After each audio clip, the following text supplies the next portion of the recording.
Welcome to Indira institute of education page. Yes, நம்ம வந்துட்டு data analytics உடைய சீரியஸாக நம்ம பார்த்துட்ருக்கோம். அப் டு 8th சீரியஸ் வரைக்கும் நம்ம பார்த்துருந்துருப்போம்னு நினைக்கிறேன். ஸோ இந்த சீரியஸில் இப்போது நம்ம வந்து பார்க்குற சீரியஸில் என்ன பண்ண போகிறோம் அப்படின்னா, போன வீடியோ செஷன்லேயே நான் வந்து பிவட்டை வச்சு எப்படி நம்ம ஸ்லைசரை உள்ளே இன்க்ளூட் பண்ணுறது அப்படிங்கிறத பற்றி நம்ம வந்து லேர்ன் பண்ணியிருந்திருப்போம். அட் தி சேம் திங் எப்படி சார்ட்ஸ் வந்துட்டு உள்ள நம்ம ஜென்ரேட் பண்ணி கொடுக்கறது அப்படிங்கிறத பற்றி தான் இந்த வீடியோ செஷனில் நம்ம பார்க்க போகிறோம். ஸோ இதுக்கு முன்னாடி யாராவது வீடியோஸ் பார்க்காம இருந்தீங்கன்னா தயவு செஞ்சு அந்த வீடியோ எல்லாமே டேக் பண்ணி வச்சுருக்கேன். மேலே பாரில் பார்த்தீங்கன்னா தெரியும். ஸோ அந்த டேட்டா அனாலிட்டிக்ஸ் சீரியஸில் ஒவ்வொரு வீடியோஸாக நீங்கள் பார்த்துட்டே வந்தீங்கன்னா உங்களுக்கு அண்டர்ஸ்டாண்ட் ஆகும். ஸோ அந்த வீடியோஸ் பார்க்காம இந்த வீடியோஸ்குள்ளே டக்குன்னு ஜம்ப் பண்ணிங்க அப்படின்னா கண்டினியூட்டி இருக்காது. ஸோ அந்த வீடியோஸ் எல்லாம் பார்த்துட்டு அப்புறமா இந்த வீடியோக்குள்ளே கண்டினியூ பண்ணுறது பெட்டராக இருக்கும். ஸோ எஸ், நான் போடுற வீடியோஸ் எல்லாமே உங்களுக்கு ரெகுலராக தெரியணும் அப்படின்னா நம்ம ஐஏ பேஜை மறக்காமல் ஃபாலோ பண்ணிக்கோங்க அண்ட் சப்ஸ்கிரைப் பண்ணி வச்சுக்கோங்க. நோட்டிஃபிகேஷன் பெல் ஆன் பண்ணி வச்சுக்கிட்டா தான் நான் போடுற வீடியோஸ் உங்களுக்கு நோட்டிஃபை ஆகும். எஸ், ஸோ நெக்ஸ்ட் வந்துட்டு நம்ம இதில் இருக்கக்கூடிய சார்ட்டோடைய டைப்ஸ் என்ன. நிறைய பேருக்கு எக்ஸல் ஷீட்டில் சார்ட்ஸ் எப்படி ஜென்ரேட் பண்ணுறது அப்படிங்கிறதே தெரியல. ஸோ தெரியல அப்படின்னு சொல்கிறத விட எந்த மாதிரியான டேட்டா செட்டுக்கு எந்த மாதிரியான சார்ட் போட்டால் கரெக்டாக இருக்கும் அப்படிங்கிறது தெரியல. அதுதான் உண்மை. ஸோ எந்தெந்த மாதிரியான சார்ட்டோடைய டைப் எல்லாம் நம்மளுடைய டேட்டா செட்டுக்குள்ளே, அதாவது எக்ஸல் ஷீட்டுக்குள்ளே இருக்குது அண்ட் எப்படியெல்லாம் அதை எஃபெக்டிவாக யூஸ் பண்ணலாம் அப்படிங்கிறத பற்றி தான் இன்னைக்கூட செஷனில் நம்ம பார்க்க போகிறோம். ஸோ என்னென்ன சார்ட் எல்லாம் இருக்குன்னு பார்க்கறதுக்கு முன்னாடியே நான் வந்துட்டு என்ன பண்ணிட்டேன் அப்படின்னா, போன வீடியோலேயே நம்ம வந்து ஒரு ஸ்லைசரை கிளிக் பண்ணி இதை பண்ணால் எல்லா டேட்டாவும் மாறும், ஸோ இப்படி கொடுத்தா மாறும், அந்த ஸ்லைசரை க்ளோஸ் பண்ணணும், இது எல்லாமே நம்ம போன கிளாஸில் பார்த்தோம். இதெல்லாம் என்ன பண்ணுது இந்த ஸ்லைசர் அப்படின்னா, ஜஸ்ட்டு நம்ம செலக்ட் பண்ணுற டேட்டாவை வச்சு அது வந்து டேட்டாவை மாற்றுது. அதாவது இப்போ நான் சென்ட்ரல் கொடுத்தேன் அப்படின்னா இருக்கிற எல்லா டேட்டாவும் சேஞ்ச் ஆகுது. இந்த மாதிரி தான் ஆகும். ஸோ இப்போ இதே வேலையை டேட்டாவாக மாறாமல் அது அப்படியே நான் வந்துட்டு சார்ட்டுக்கு மாற்ற வைக்கணும். இதுதான் நம்ம இப்போ பார்க்க போகிறோம். ஸோ ரொம்ப சிம்பிள். சார்ட் போடணும் அப்படின்னா பிவட்டோட இடத்துல இருந்துட்டே சார்ட் போடுறது ரொம்ப இன்னும் சிம்பிள். ஸோ நான் எந்த டேட்டா செட்டை நான் செலக்ட் பண்ணிக்கிறேனோ அந்த டேட்டா செட்டை ஃபுல்லாக செலக்ட் பண்ணிக்கோங்க. லைக் ஒரு அனலைசிங்க, இப்போது 1 second analysation, 3rd analysation, 4th analysation, 5 analysation இருக்குது. ஸோ இந்த 5 அனலைசேஷனுக்கும் சேர்த்து நான் ஒரு சார்ட் போடுறேன் அப்படின்னா அந்த ஒவ்வொரு சார்ட்டுமே வந்துட்டு இப்போ மாறணும். எப்படி டேட்டா மாறுச்சோ அந்த மாதிரி ஒவ்வொரு சார்ட்டுமே எனக்கு சேஞ்ச் ஆகணும் அப்படிங்கிறது தான் இங்கே பாயிண்ட்டு. ஸோ இந்த டேட்டா செட்டை வச்சு நம்ம என்னென்ன மாதிரியான சார்ட்ஸ் ஜென்ரேட் பண்ண போகிறோம் அப்படிங்கிறது தான் பார்க்க போகிறோம். ஸோ ஒரு எக்ஸாம்பிளுக்கு ஒரு சார்ட்டு நான் எடுத்து காமிக்கிறேன். அதில் எந்தெந்த சார்ட்டை எப்படியெல்லாம் யூஸ் பண்ணலாம் அப்படிங்கிறதையும் நான் உங்களுக்கு தியரியாகவே நான் ஃபஸ்ட்டு சொல்லிடுறேன். அதுக்கப்புறமா நான் ப்ராக்டிக்கலாக சொல்லித்தரேன். ஸோ இப்போ இந்த டேட்டா செட்டை பொறுத்த வரைக்கும் லைக் இந்த அனலைசேஷனில் first class, second class, standard class அப்படின்னு சொல்லிட்டு ஷிப்பிங் மோடில் இருக்கக்கூடிய ஒரு டேட்டாவை வச்சு நம்ம டோட்டலாக எவ்வளோ சேலாக இருக்குது அப்படிங்கிறது தான் இதில் நம்ம பார்த்துருந்துருக்கோம். ஸோ இந்த டேட்டாவை நான் செலக்ட் பண்ணிவிட்டு இன்சர்ட் அப்படிங்கிற டேபுக்குள்ளே மூவ் ஆகும்போது ரெக்கமெண்டட் சார்ட்ஸ் கொடுத்து தான் நிறைய பேருக்கு பழக்கம். ஸோ இது நம்ம என்ன பண்ணக்கூடாதுன்னா, பிவட் யூஸ் பண்ணும்போது இதை இன்க்ளூட் பண்ணவே கூடாது. ஏன்னா இது இன்க்ளூட் பண்ணுறது மூலயமா உங்களுக்கு அது இன்னொரு ஷீட்லேயும் அஃபெக்ட் ஆகுமா அப்படின்னா ரிஃப்ளெக்ட் ஆகாது. ஸோ அதுதான் இதில் இருக்கக்கூடிய ஒரு பெரிய மைனஸ் பாயிண்ட்டு. அதனால எப்போல்லாம் நீங்கள் பிவட் டேபிள் யூஸ் பண்ணுறீங்களோ அப்போல்லாம் உங்களுடைய டேட்டாவை செலக்ட் பண்ணி இன்சர்ட்டுக்குள்ளே போயிட்டு instead of using the recommended charts go to the pivot chart. Pivot chart அப்படிங்கிறது தான் நம்ம எடுக்கணும். ஏன்னா இதுதான் உங்கள் டேட்டாவோட மர்ஜ் ஆயிருக்கும். ஐ மீன் எப்படி நம்ம ரிப்போர்ட் கனெக்ஷன் கொடுத்தாதான் எல்லா டேட்டாவும் நம்மளுக்கு கனெக்டட்ல இருக்குன்னு சொல்றனோ அதே மாதிரி உங்க சார்ட்டை கனெக்டட்ல வச்சுக்கணும் டேட்டா கூட அப்படின்னா பிவட் சார்ட் தான் நம்ம யூஸ் பண்ணணும். So go to the pivot chart. From pivot chart you can able to see all type of charts here. என்னென்ன சார்ட்லாம் இருக்கு பாருங்களேன். காலம் சார்ட் இருக்கு, லைன் சார்ட் இருக்கு, pie chart, bar chart, area chart, scatter, map, இந்த மாதிரி ஏகப்பட்ட charts இதுக்குள்ளேயே இருக்கு. ஸோ எல்லா சார்ட்ஸும் நான் யூஸ் பண்ணணும்னு சொல்லலை. ஒவ்வொரு சார்ட்டும் ஒவ்வொரு மாதிரியான டேட்டா செட்டுக்கு யூஸ் ஆகும். ஸோ இப்போ என்னுடைய டேட்டா பார்த்தீங்கன்னா ரொம்ப கம்மியாக தான் இருக்குது. First class, second class, standard class 3 தான் இருக்குது. ஸோ அதனால நான் ரொம்ப கம்மியாக இருக்கிற மாதிரியான டேட்டா எல்லாத்துக்குமே பை சார்ட் போகிறது பெட்டர். ஏன்னா நிறைய இருக்கிற டேட்டாவை பை சார்ட்குள்ளே போட்டால் கசகசன்னு காமிக்கும், நல்லா இருக்காது. ஃபார் எக்ஸாம்பிள் இப்போ வந்து எடுத்து காமிக்கிற பாருங்க. இந்த டேட்டா செட்டை வச்சு இதே டேட்டாவை வச்சு நான் ஒரு பிவட்டை பண்ணுறேன். லைக் ஒரு பை சார்ட்டை வந்து ஜென்ரேட் பண்ணுறேன். இந்த சார்ட்டை நல்லா கவனிச்சுக்கோங்க, நல்லா ஒத்து பார்த்துக்கோங்க. இப்போ இதே டேட்டாவை இதே மாதிரியான ஒரு சார்ட்டை நிறைய இருக்கிற டேட்டாவுக்கு நான் போடுறேன். இப்போ நிறைய இருக்கிற டேட்டாவுக்கு போடும்போது இதில் நம்மளுக்கு என்ன புரியுது?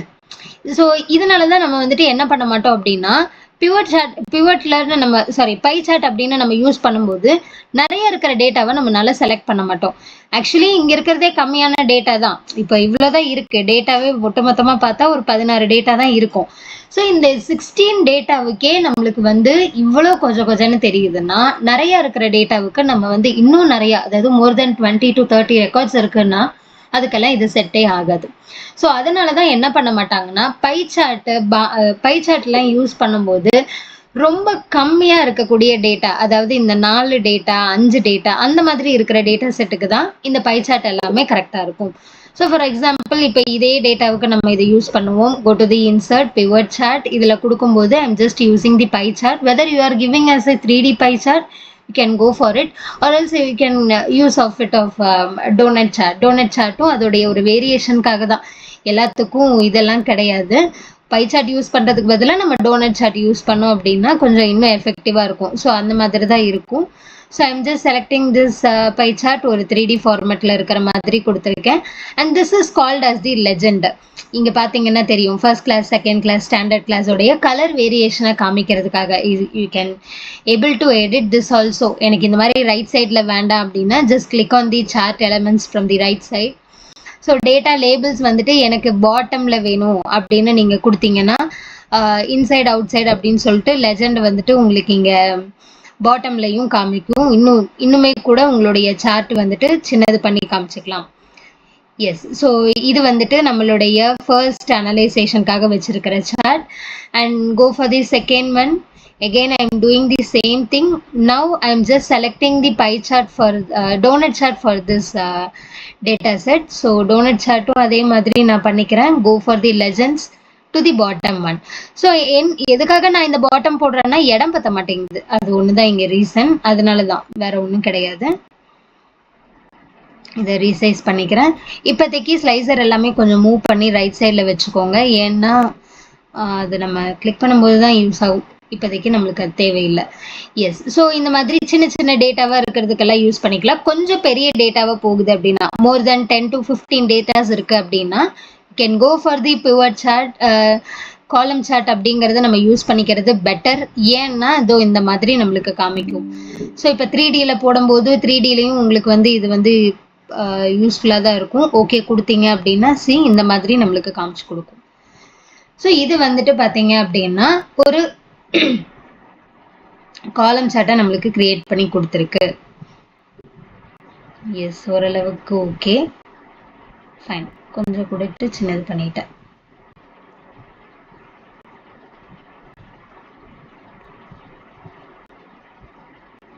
ஓகே, ஸோ இப்போ இந்த மாதிரி நம்ம கிரியேட் பண்ணி முடிச்சதுக்கு அப்புறமா கொஞ்சம் பெரிய டேட்டாவா இருக்கு அப்படின்னா அது எல்லாமே நம்ம இந்த மாதிரி தான் பண்ணி ஆகணும்.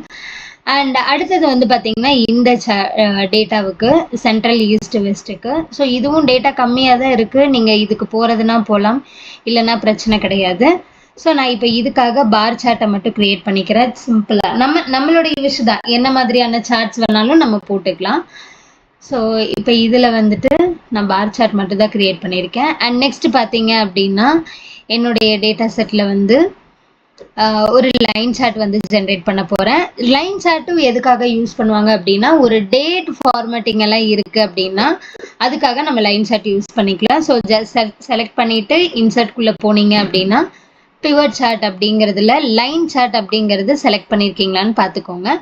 பொதுவாக நான் வந்துட்டு என்னுடைய சஜஷன் என்ன அப்படின்னா, லைன் சார்ட்டில் இந்த மாதிரி மார்க்கர்ஸோடு இருந்தால் எனக்கு கொஞ்சம் வந்து அட்ராக்டிவாக இருக்கும்னு தோணும். அதனால் நான் யூஸ் பண்ணுவேன். ஏன்னா இது வெறும் லைன், மார்க்லாம் பண்ணி காமிக்காது. ஆனால் இது வந்து பார்த்தீங்கன்னா கொஞ்சம் வந்து நம்மளுக்கு மார்க் பண்ணி காமிக்கும், இவ்வளோ இருக்குது அப்படின்னு சொல்லிட்டு. ஸோ அது எல்லாமே டேட்டா லேபிள்ஸ் ஆன் பண்ணும்போது இன்னுமே கூட நம்மளுக்கு கிளியராக தெரியும். இந்த மாதிரி லைன் சார்ட்டு நம்மளுக்கு யூஸ் ஆகும். ஸோ இது மாதிரி போட்டுக்கிறதும் கொஞ்சம் பெட்டர் தான். ஸோ இப்போ நான் கொண்டு வந்து மேக்ஸிமம் எல்லாமே வச்சுட்டேன். இப்போ இங்கே பார்த்தீங்கன்னா தெரியும், நான் இன்னும் கொஞ்சம் கூட மினிமைஸ் பண்ணிக்கிறேன் ஸ்க்ரீனை. ஓகே. ஸோ இப்போ இந்த இடத்துல பார்த்தீங்கன்னா ஓவராலாக நம்மளுக்கு எல்லாமே கவர் ஆயிடுச்சு. ஸோ இப்போ இதில் இருந்து நம்ம என்ன பண்ணுறோம் அப்படின்னா நம்ம ஸ்லைசர் பாக்ஸு இப்போ ஒர்க் ஆகுதா அப்படிங்கிறத நம்ம செக் பண்ணி பார்க்கணும். ஏன்னா நான் முன்னாடியே சொன்ன மாதிரி ஒரு டேட்டா செலக்ட் பண்ணி டேட்டாவே சேஞ்ச் ஆகும்போது சார்ட்டும் சேஞ்ச் ஆகணும். ஏன்னா அந்த டேட்டா வச்சு போட்டது தான் இந்த சார்ட்டு. ஸோ இந்த சார்ட்டுமே நம்மளுக்கு சேஞ்ச் ஆகணும். அதுதான் இதில் ரொம்ப ரொம்ப இம்பார்ட்டண்ட்டு. ஸோ சார்ட்டும் சேஞ்ச் ஆகுதா அப்படிங்கிறத நம்ம செக் பண்ணி பார்த்துருவோம். இப்போது சென்ட்ரல் கிளிக் பண்ணால் எல்லா டேட்டாவும் மாறுது. ஈஸ்ட் கிளிக் பண்ணால் எல்லா டேட்டாவும் மாறுது. சவுத்து வெஸ்ட் கிளிக் பண்ணால் எனக்கு எல்லாமே மாறுது. கன்சியூமர், கார்ப்பரேட்டு, ஹோம் ஆஃபீஸ் கொடுக்கும்போது எல்லா டேட்டாவுமே எனக்கு ஆல்டர்னேட்டிவாக சேஞ்ச் ஆகிட்டே தான் இருக்குது.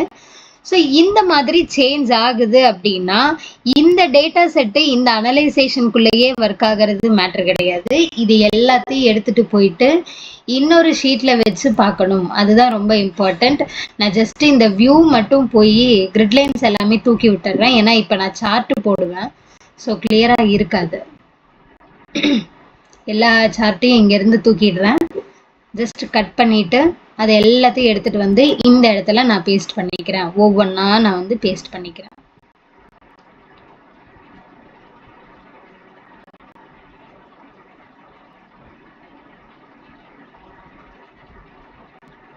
ஓகே. ஸோ இந்த மாதிரி நான் ஒவ்வொன்றா பேஸ்ட் பண்ணிட்டேன் அப்படின்னா எனக்கு ஓவராலாக இப்போ என்ன ஆகிடும் அப்படின்னா லைக் அங்கே நம்மளுக்கு வந்து டேட்டா மாறுது அப்படின்னா அட் தி சேம் டைம் அது இந்த இடத்துலையும் நம்மளுக்கு ரெஃப்ளெக்ட் ஆகும்.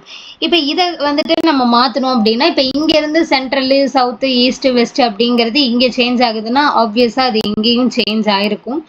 ஸோ இதை இங்கேருந்து ஸ்லைசர் அங்கேயும் ஒர்க் ஆகுதுன்னா ஸ்லைசரையும் தூக்கி நம்ம என்ன பண்ணிடலாம்னா கட் பண்ணி உங்களுடைய ஷீட்டுக்குள்ள, அதாவது டேஷ்போர்ட் இருக்கிற ஷீட்டுக்குள்ள கொண்டு வந்து வச்சுக்கோங்க.